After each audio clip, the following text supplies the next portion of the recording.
بر این ملت است.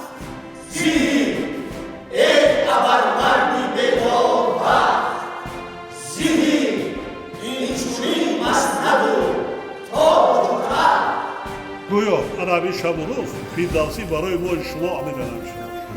علم شرایطی روزه مردی ما کم ترک برای زنان خانه تاریخ و تمدن کانی گذاشته باباش بودن ایجا اولادش که تاجیک که از کجا اومده است